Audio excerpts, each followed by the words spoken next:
Good morning and welcome to In Theaters Near Shoe. I'm your host Danielle Veroni. This show will highlight student reviews on movies from the past as well as more recent releases, so let's get to it. Our first movie is Bridesmaids. Kristen Wiig, Maya Rudolph, and Melissa McCarthy are just a few of the comedians in this star-studded cast. Here's Abby and Caroline with their take on Bridesmaids. Hi guys, my name is Caroline and this is Abby, and today we will be reviewing the infamous film Bridesmaids. Bridesmaids was released in 2011 and is memorable for its comedic style and intriguing plot. To provide some backstory, Lillian, one of the main characters, is getting married. Her lifelong best friend Annie is a hot mess and can't seem to get her life together or hold down a romantic relationship. Relatable, right? Anyway, Annie is originally chosen to be the maid of honor for her best friend Lillian's wedding until Helen enters the scene and begins driving Annie completely insane. Helen appears innocent, but Annie sees her for how she really is, which is incredibly demeaning and nasty.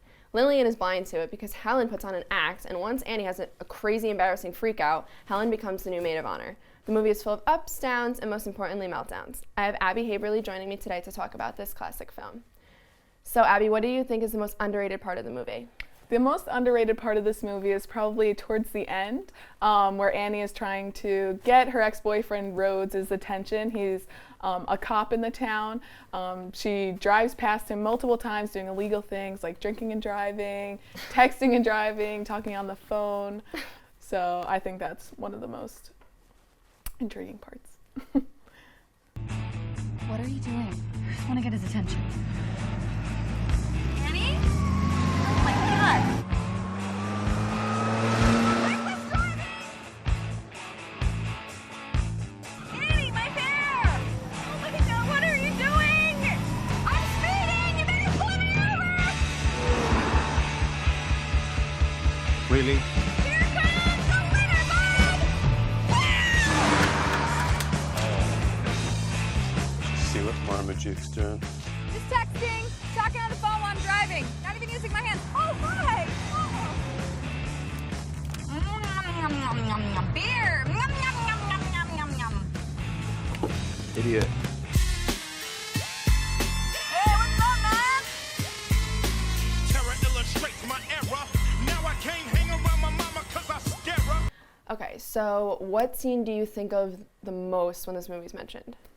The scene that I typically think of is the airplane scene. I think that's the most infamous. Annie takes too many sleeping pills that Lillian has given her, and she mixes it with a little bit of alcohol. She ends up sitting in the coach section of the airplane, and she wants to sit in first class, so she makes a huge scene on the airplane. That's pretty memorable for everyone. Wait a minute, is this that place? Yeah, did you It was on the real one? Are you kidding me? Oh my God, it's great. Hey, buddy. How you doing? I'm good. I'm so much more relaxed. Thank you, Helen. I just feel like I'm excited and I feel relaxed and I'm ready to party with the best of them. And I'm gonna go down to the river. Wow, it looks like somebody's really relaxing now. Yeah, wow. What are you guys talking about up here? We are, We're going to a restaurant tonight. I know the owner, so I was just You telling. do?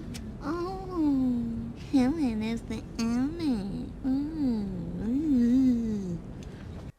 Okay, so next question. What scene do you think of the most when this movie's mentioned to you? I probably think of the airplane scene the most, where Lillian gives Annie a few too many sleeping pills that she mixes with alcohol. She does have a fear of flying, and they put her in the coach section of the airplane when she wants to sit in first class with the rest of the bridesmaids.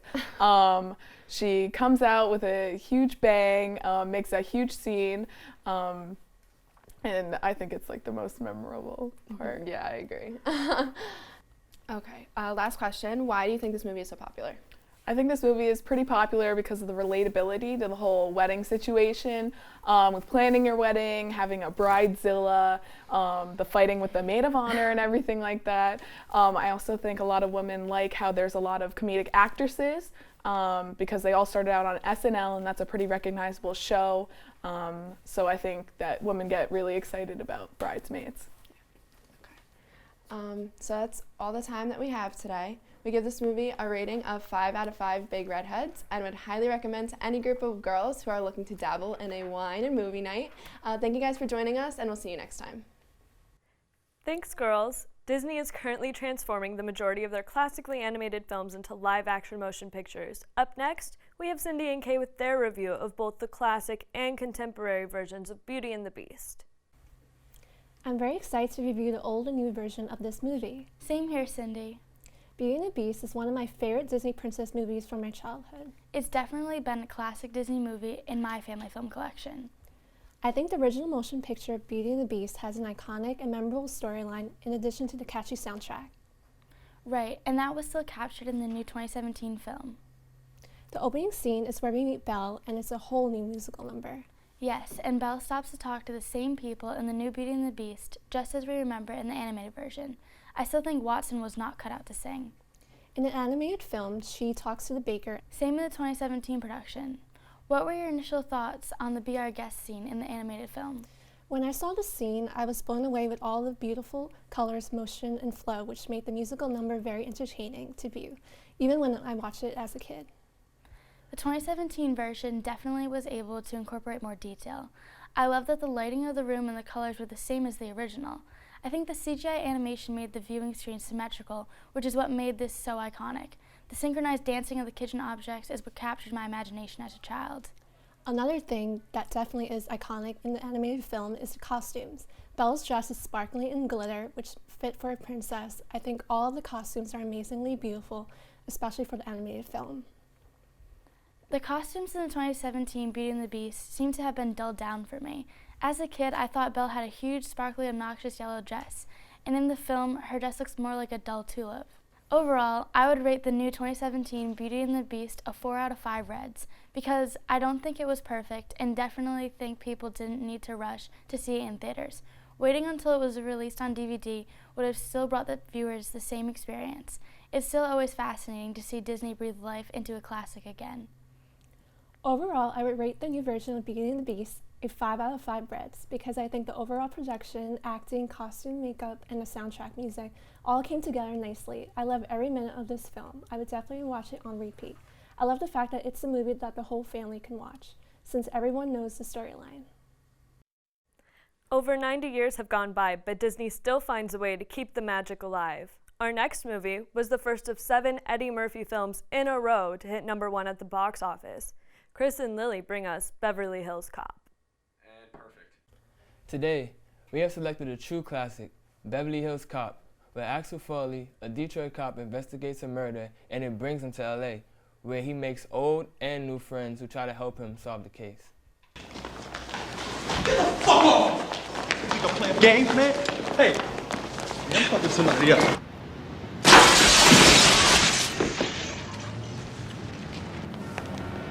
Hey! What the fuck is this?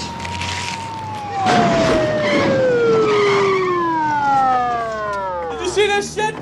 I can describe all of them. Please move to the side of the car and put your hands on the hood. Why? What's with you guys? You heard what he said, sir. Do it right now, please. What kind of shit is this, man? Hold up. Wait a second. You guys are arresting me for getting thrown out of a fucking window? I got thrown out of a window, man! I think that this is an important scene because you notice the difference between Axel as a cop versus the LAPD cops who are very by the book. Whereas you can see throughout the film, Axel takes several shortcuts in certain things, to get information about his friend's murder. So what do you think of the clip, Chris? In my opinion, I thought this clip was just hilarious. I agree with you 100% that it says a lot about Eddie Murphy as an actor. Some things that stood out to me in this scene was basically the beginning. Like, I felt like that panning shot of him getting dragged out and thrown out the window was just amazing because it gave you that feel like he was actually there. Also, the staging was really important to me, like the glass breaking, the way the cars were set up outside. When he got outside, the way that you see the police car turn the corner, it's not just popped up like how some movies are. Like, their cutting was real clean in my opinion. So I feel like those different things made that scene stand out, especially like the lighting as well. From inside the building to outside the building, like nothing got off contrast, nothing changed. So those really stood out to me. This is another highlight of the film. Well,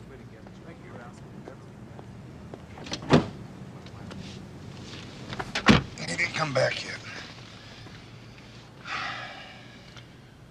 Well, what do we do now? We wait. Okay. Can I help you? Are you the supervisor here? Yes, who are you? I'm Inspector Raff of the United States Customs Service. Has all this stuff passed through customs already?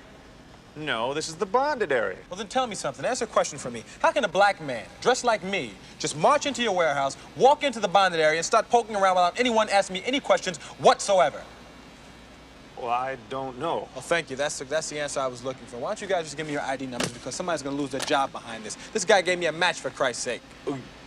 You gave him a match? Listen to me. I do security checks all over the nation. And with the exception of Cleveland, this place has the worst security in the nation. Now, I suggest you guys call your wives, because we're going to be here all night. We're going to check the background of each and every crate in this section, starting with this one right here. So what are your thoughts about that particular clip? You know, Chris, I think that it's simply hilarious. It's another great showing of Eddie Murphy's comedic timing, his talent. You know, you can really tell that he gets in there with those agents and, you know, takes command of the room, and, you know, how he's dressed and he can get in there. You know, he has a point. Like, how do you get in there? And that's just, you know, it's a great question. In my opinion, this scene was really cool. Like I said, the director uses such a firm integrative reaction of just having a panning shot like that really separated him from different things in this movie, because one, not only in the warehouse was it a panning shot, but when you see the guy walk from the building into the car and the conversations continued, it gives you that real life feel. So that panning motion on the dolly, like, it was just so smooth to me. So that really stood out to me in that part. Also, the way Eddie Murphy acted, like, he had so many different personalities as a person. Like, you could see that in different movies, but in this one, it really was the branch of that. So that's really made it a key thing to making this movie a classic to me. So what would you rate this film? I'm giving it 5 out of 5. You know, it's always been a favorite of mine.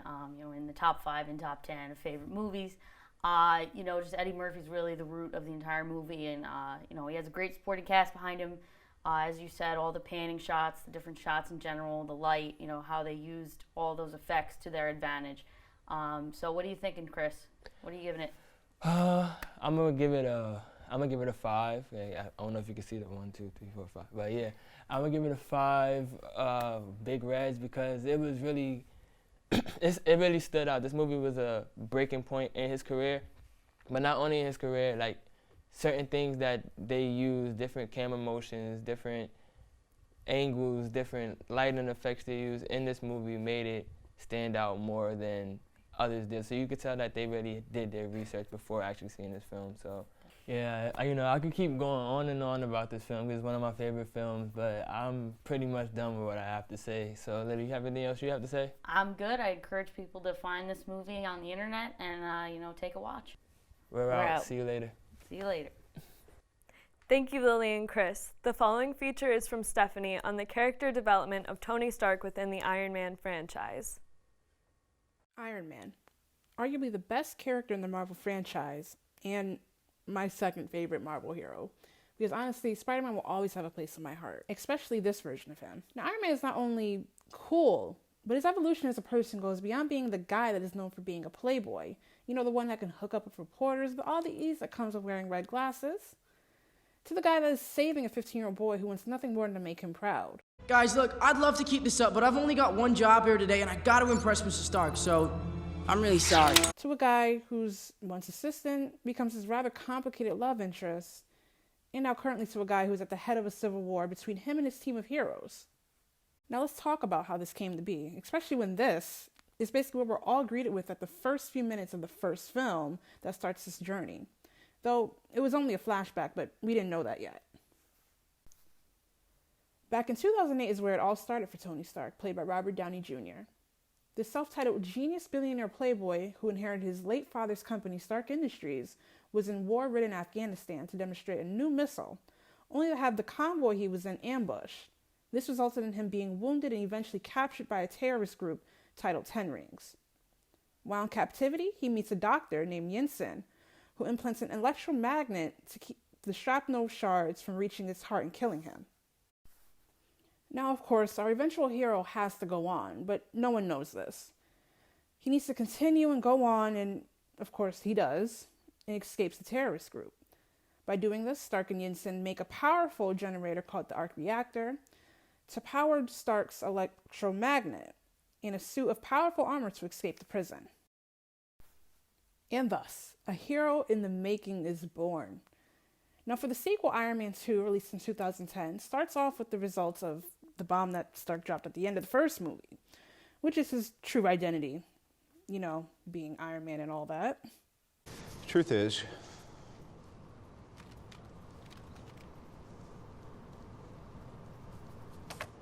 I am Iron Man. With that, he ends up being a superstar and using his suit for peaceful means and, you know, doing stuff like this.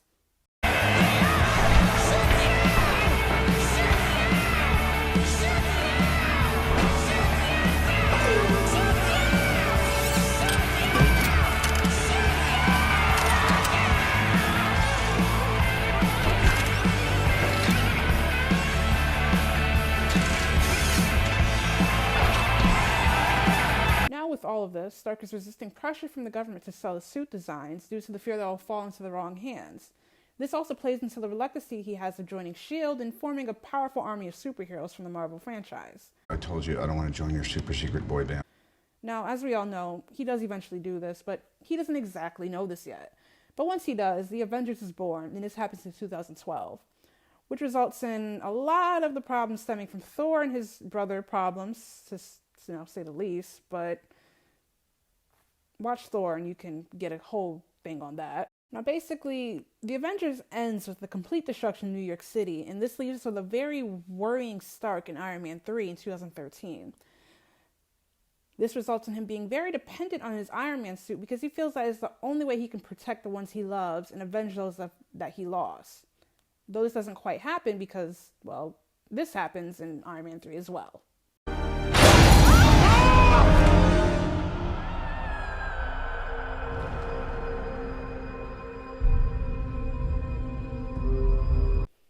Now, just rewinding back, now for those who have seen the film, you should know that Stark and Pepper Potts' relationship was an obvious one. I mean, for me it was at least, because honestly, you don't do this. Oh, there's pus! It's not pus, it's an inorganic plasmic discharge. It's from the device, not from my body. It smells! Yeah, it does. To people that you don't love. And I don't care if she was just his assistant then, because, you know, that's some intimate stuff right there. That's kind of gross and a little bit too close for comfort. But yes, this relationship was obvious to me from the start. But also what was also obvious was all the problems that they were going to face as well, especially in this third movie.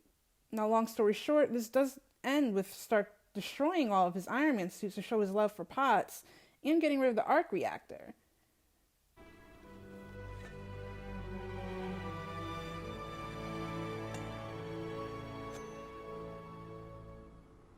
Now, at the end of the film, it doesn't just show his love for Potts, but it shows that he's more than just Iron Man, and that he doesn't need to be dependent on his suit anymore.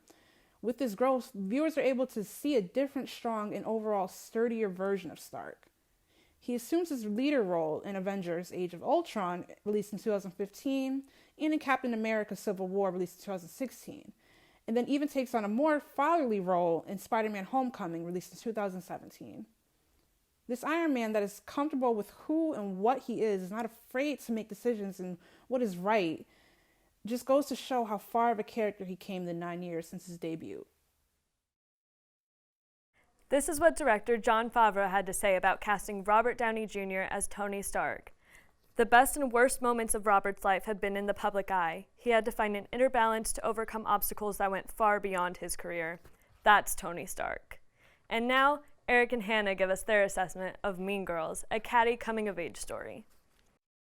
Today we will be talking about what I think is the most quotable movie of all time, Mean Girls. Mean Girls is certainly one of my favorite movies. It's iconic. So today we'll be covering our favorite scene. Let's get started.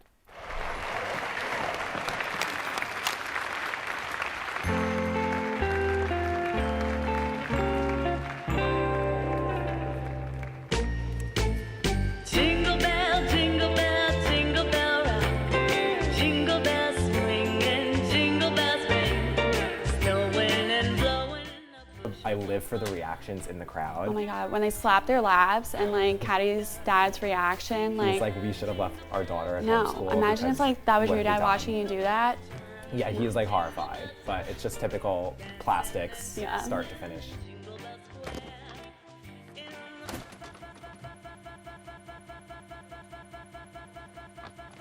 Gretchen kicking the whole thing off the stage, hitting Jason in the head. He's fine Yeah. 5 seconds No, later. he's totally fine. Of So, course, like, but yeah, whatever, but Gretchen, it's so funny. She's strong at kicking, apparently. Yeah, super strong.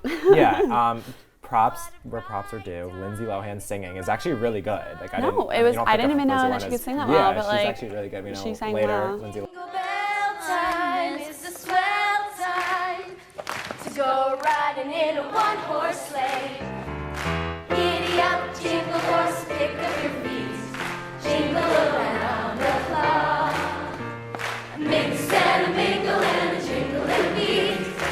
That's the jingle bell, that's the jingle bell, that's the jingle bell rock. Okay, well first we have our pink shirts today. In honor on of the Wednesdays, we movie, wear yeah. pink. We know Mean Girls is so iconic specifically because it's quotes. I mean, every other line is a famous quote. 3 favorite quotes, give them to me. Okay, get and lose it. We're going shopping. 10 times out of 10, I pick up a friend of mine, I say that out the window. I'm not gonna deny it. Yeah, same. She doesn't even go here. Love that. I was Damien one year for Halloween, and I had a sign on me that said she doesn't even go here, and I was dressed up as him with the hoodie, and I got a lot of love that Halloween. I love it. Damien's a great character also. And then probably my last one is a Sears quote when Regina's trying on dresses at a store called 1, 3, and 5, and then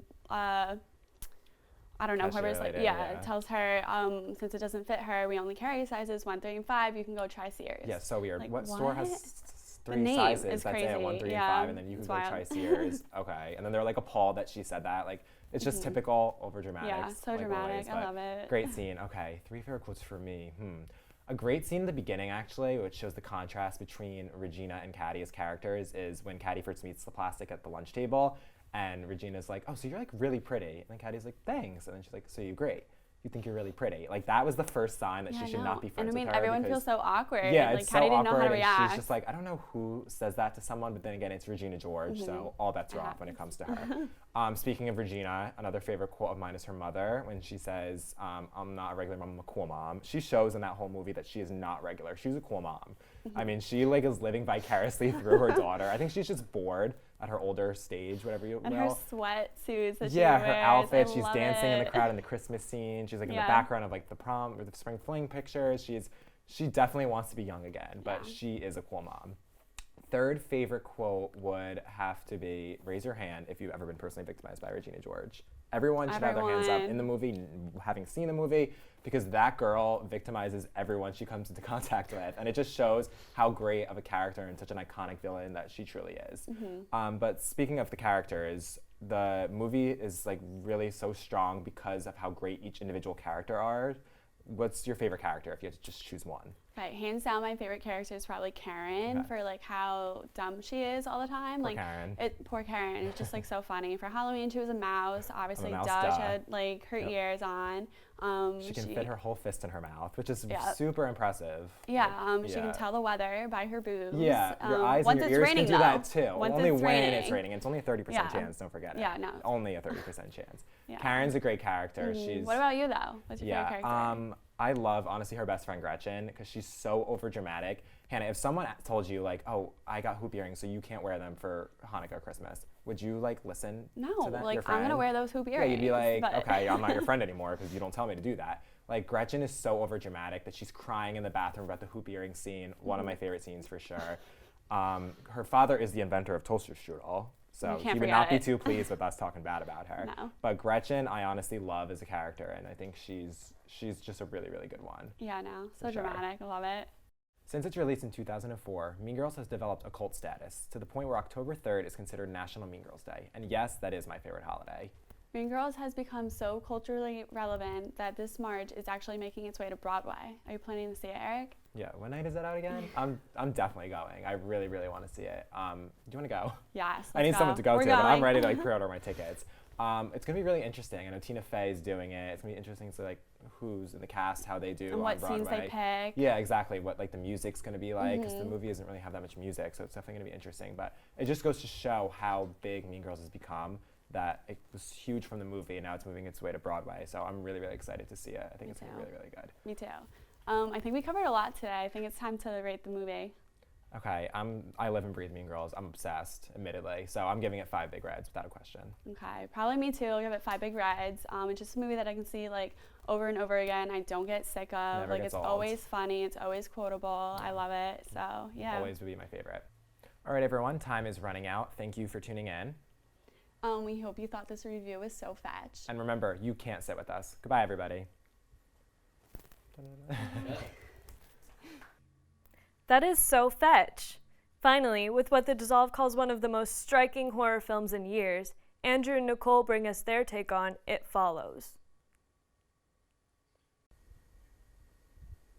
Hello and welcome to In Theaters Near SHU. My name is Andrew Perry and today we'll be talking about the 2014 film called It Follows, which is about a sexually transmitted disease which comes to terrorize a small town in the Midwest.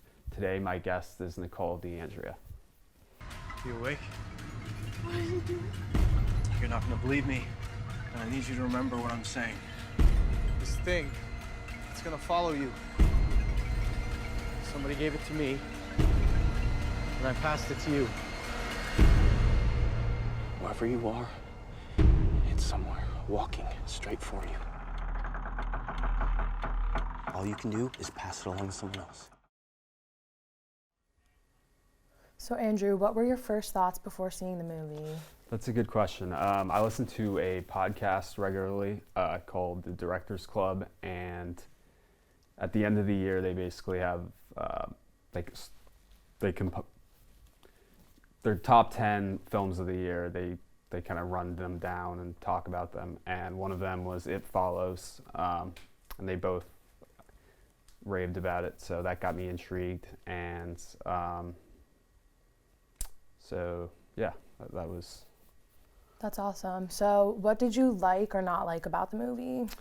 I think definitely what I liked was the setting and atmosphere. I think the small town, the Midwestern small town feel of it really, I think accentuates the horror in the movie, and I think it harkens back to a lot of classic horror films like Texas Chainsaw Massacre, Halloween, even Psycho to a certain extent. They all have a certain rural, kind of in the middle nowhere quality to them.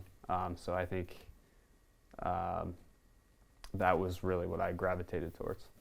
Right, I agree. I just think that the first scene where that girl was on the beach and she had her high heel stabbed into her chest was a little unrealistic. It kind of reminded me of Scary Movie. Yeah. And I thought that was going to set the tone for the whole film, but it actually ended up not doing that. Mm-hmm. So. Yeah, I agree. I think the first scene had a little bit of it felt almost like a parody of a horror movie. So what are some scenes that stood out to you in the film? I think definitely the scene towards the beginning when the girl's sitting in the classroom and she's kind of bored, not really paying attention to the lecture, and she looks out the window and you see this old lady starting to walk towards her really slowly, and it's in that moment when she realizes that this thing is real. So I thought that moment was really effective. What would you rate this film on a scale of 1 to 5? I think I would give it 3 stars. I think it was good. There's definitely a lot of really effective horror scenes that definitely creep me out. But I feel like it got repetitive towards the end. In the final 20 minutes or so, it just sort of lost me. But I mean, I think it's a good movie overall. I'm going to give it a 3.5 just because I feel like there was a lot of unpredictable moments, and that's what you look for in a horror film. Yeah, I agree. So that's all we have time for today, but we want to know what you guys think, so let us know. And thank you to Andrew for being my guest. And thanks, Nicole. See you soon.